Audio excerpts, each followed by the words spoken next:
Welcome to Keeping It Simple Crafts. Today we're going to be making a Valentine's Day wreath. For this wreath, you're going to need one roll of 10-inch mesh and one 24-inch non-lit basic wreath, and you're going to want to take your wreath and fluff it first. If you enjoy this tutorial, please give this video a thumbs up, leave me a comment, share, and if you have not subscribed to my YouTube channel, I would love to have you as a subscriber. I ordered this 10-inch mesh online from Craft Outlet. So you're going to take it and you're going to let out some mesh and you're going to make a loop or a bubble, gather it together, and you're going to go to the top center of your greenery wreath, take two branches and twist it around your bubble. I guess it's really a poof. You're making a poof for the top. Now you're going to move down about 12 inches, gather your mesh together, and move down on your wreath. Do not pull your mesh tight, and take two branches and twist it around your mesh. Same steps, let out some more mesh, move down 10 or 12 inches, gather your mesh together, kind of make a bubble or poof, whatever you want to call it, and twist two branches around your mesh. And you're going to do this just to the halfway point and then let out some mesh so that you have a little bit of a tail hanging down. I repeated this same process 3 times. So I made a poof or a puff for the top, and then I just made poofs going down the left side of the greenery wreath. And I let out a tail so that it would hang down just a little bit. So I repeated this same process 3 times so that it's nice and full on the left side.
The first time I did the mesh down the center of the left side of the wreath. The second time I did it on the right side, and then the third time is on the outer edge or left side. Just remember, do not pull your mesh tight. Try to make your poofs the same size each time, and so your left side of your wreath is nice and full with one roll of the 10-inch mesh.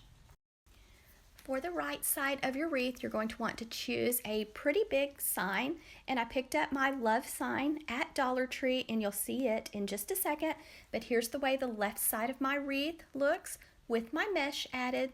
So it's nice and full and fluffy, and this is a nice size wreath. The wreath is a 24-inch wreath. It's just a cheap one from Walmart.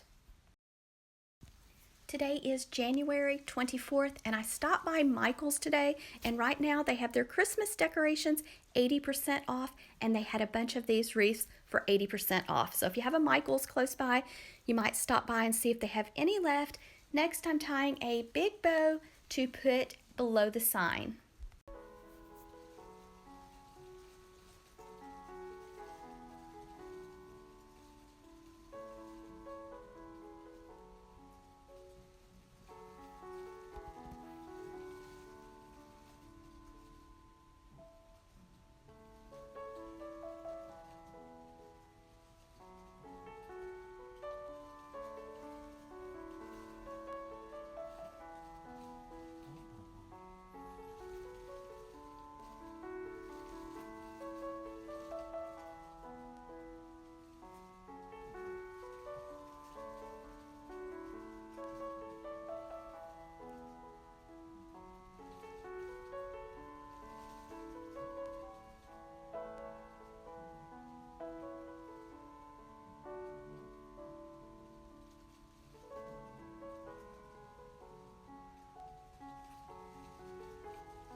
I have lots of bow tutorials on my YouTube channel. I even have a bow tutorial playlist.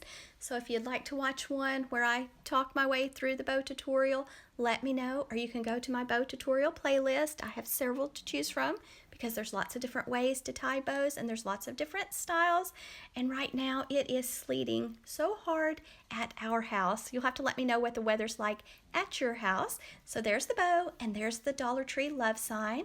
And I'm just taking some of these cable tie mounts, sticking them onto the back, and I'm going to add some hot glue around them, and then I'm going to thread some pipe cleaners through them to attach my sign to the right side of my wreath.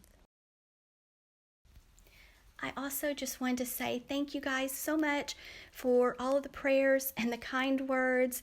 Y'all are just the sweetest, and my family really appreciates it. I really appreciate those that left comments on my community page. We're doing much better now. If you don't know what I'm talking about, we lost my father-in-law unexpectedly due to heart complications on January 15th, so that's why I haven't been sharing, but thank you guys that have left the sweetest comments and said prayers for us. We really appreciate it so much. And here I'm taking the pipe cleaners and I am just wrapping them around the greenery wreath, and then I'm going to go to the back of the wreath, give the pipe cleaners a few twists, and then once I've decided that I've got it in the right spot, I'll clip the pipe cleaners short and fold them down, and I'll add a little bit of hot glue to make sure the sign stays in place on the right side. These pipe cleaners are longer than most of the pipe cleaners. I don't know if I accidentally ordered this size or if Craft Outlet sent me the wrong size or what, but they are really nice for attaching signs. So if you happen to notice some longer ones, I think they're maybe 18 inches, they're really nice for attaching signs. And so now I have the sign attached, and then I'm going to add a little bit of hot glue to make sure it stays. Just be very careful when you're using your hot glue. And then I'm going to take the bow that I made, and I'm going to take a piece of 20 gauge floral wire, and I'm just going to thread it underneath the zip tie on the back of the bow, and that way I can easily attach my bow to my wreath. And I don't know if you can hear this or not, but it is sleeting so hard. I don't know how much snow we're going to get, but my kids are excited. And you might be able to hear Parker, my little chihuahua. He is laying on the bed and he is just snoring. He's gotten where he snores, so I'm sorry if you can hear him, but he likes to be close to me. To attach the bow, I'm just taking the wires, threading them through the greenery wreath, and then I'm going to go to the back, give the wires a few twists, then I'm going to cut them off short and fold them down. I am just letting the mesh curl up and also the tails hang down on this wreath. I kind of like the flowy look of that, so I'm just going to let them all hang down long, and then I'm going to take some Dollar Tree hearts and hot glue them on, and then also some heart table scatter from Dollar Tree too.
I did hot glue on some of the glitter hearts, table scatter, and that's it, guys. So I hope you enjoyed watching me make this wreath. If you did, please give this video a thumbs up, leave me a comment, share, and don't forget to hit that subscribe button if you have not already. Thanks so much for watching, and I hope everyone has a happy Valentine's Day.